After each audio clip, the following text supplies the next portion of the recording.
Katatapos lang ng espesyal na puwersa ng Ehipto at Turkiya sa Golden Eagle exercise kung saan nagsanay sila sa live fire raids, pandiligtasan bihag, drone warfare at labanan sa lungsod.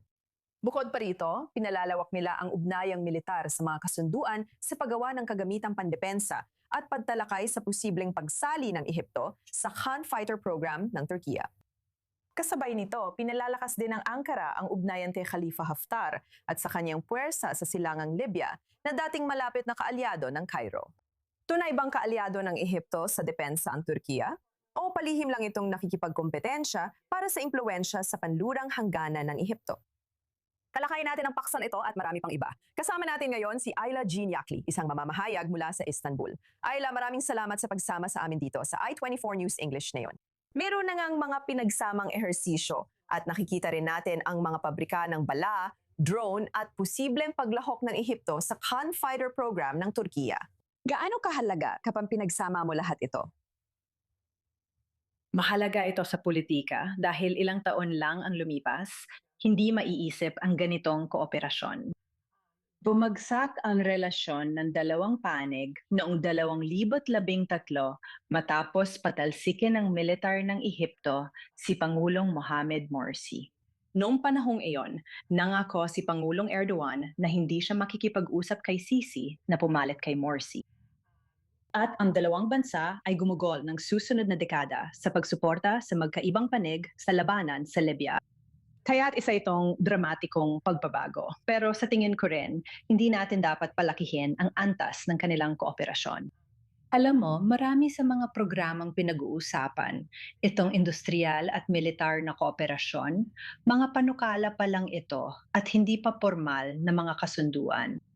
At kung maaari, gusto ko lang idagdag ang isang bagay tungkol sa fifth generation fighter jet na dinedevelop ng Turkey, ang Kan. Interesado ang Turkey na makahanap ng international na katuwang para sa proyektong ito dahil napakamahal nito.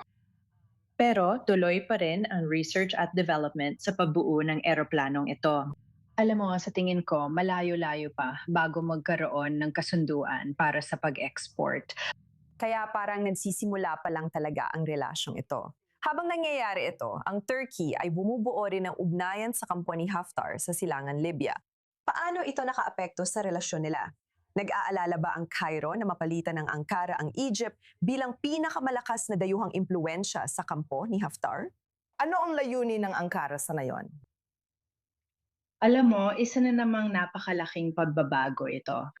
Ang Turkey na dating sumusuporta sa mga kalaban ni Haftar sa kanlurang Libya ay ngayon nakikipag-ugnayan na sa kanyang kampo sa silangan. At sa tingin ko, ipinapakita nito ang mas malawak na pagsisikap ng Ankara na palawakin ang impluensya nito sa rehiyon.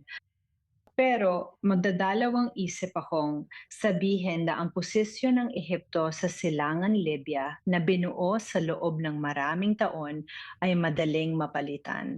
Gaano natin dapat bigyang pansin ito, Ayla? Pwede bang baguhin ng mas malapit na ugnayang pangdepensa ng Ehipto at Turkey ang balanse ng kapangyarihan sa silangang Mediterranean? Baka nauna na naman tayo sa konklusyon. Alam mo, sa tingin ko, itong muling pagpapalapit, kung tawagin mo, ay tungkol sa pamamahala ng isang relasyon na naging mas magastos, habang lalo itong naging konfrontasyonal. At alam mo, nakikinabang ang Ehipto sa pagbawas ng tensyon at posibleng makakuha ng kaalaman at kakayahan sa produksyon mula sa industriya ng depensa ng Turkiya. Makikinabang ang Turkiya kahit sa diplomasya lang. Kung totoong mababago nito ang balanse ng mga interes sa komplikadong rehiyon ng silangang Mediterranean, sa tingin ko ay nananatiling bukas na tanong iyon. Alam mo, maaring inilalatag na nila ngayon ang pundasyon para mangyari iyon sa mga susunod na taon, pero masyado pang maaga para sabihin. Ayla Jean Yakli, salamat sa iyong pananaw sa I-24 News English. Salamat. Habang pinalalawak ng Turkey ang ugnayang militar sa rehiyon, dinubunita ng Cyprus ang ika-52 taon mula nang salakayin at hatiin ng puwersang Turko ang isla.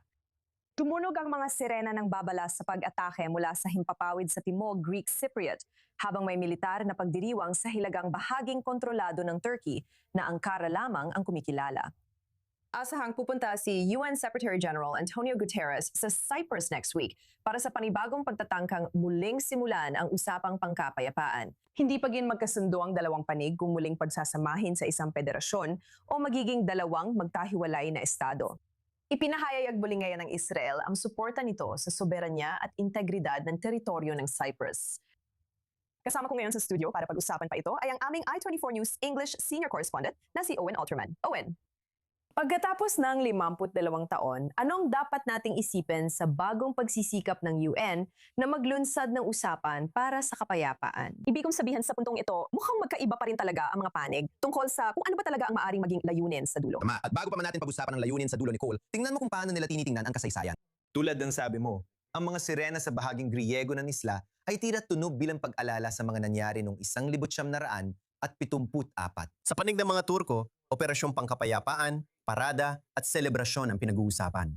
Maliwanag na magkasalungat ang dalawang panig sa kasaysayan at layunin. Sa bandang uli, para sa isang tagalabas, ang pananaw ng isang tagalabas na bumisita at nanonood mula sa malayo kahit hindi naman ganoon kalayo. Sa Israel, parang tinanggap na ng dalawang panig ang status quo na kanilang nakagawian. Tama rin ang sabi mo, Nicole. Nang walang tunay na insentibo para baguhin ang status quo at walang iisang malinaw na pananaw kung ano ang magiging hinaharap. Mahirap makita kung ano nga ba talaga ang magagawa ni Antonio Guterres. Hindi ito nagawa ni Kofi Annan noon, pati ng iba sa mga nakaraang dekada. Kapag tiningnan natin kung paano nagbigay ng pahayag ang Israel ngayon, ano ang dapat nating isipin tungkol dito sa panahong napakataas pa rin ng tensyon ng relasyon nila sa Turkey? Palatandaan ito ng panahon. Hindi bago ang relasyon ng Israel sa Cyprus, Nicole, dahil nakasanayan na ito nitong dekada. Ngunit dati, hindi naman ganito. Matagal nang nakalipas, tanda ko, hindi pa malapit na kaibigan ng Israel ang Cyprus noon. Noong 2002, matapos ang operasyon sa ikalawang intifada, pinalaya ang mga bilanggong Palestino papuntang Cyprus at pinalakpakan sila sa mga lansangan. Noon, ganoon ang pagtingin dito sa Israel sa Cyprus. Pero nagbago na ang lahat na yon.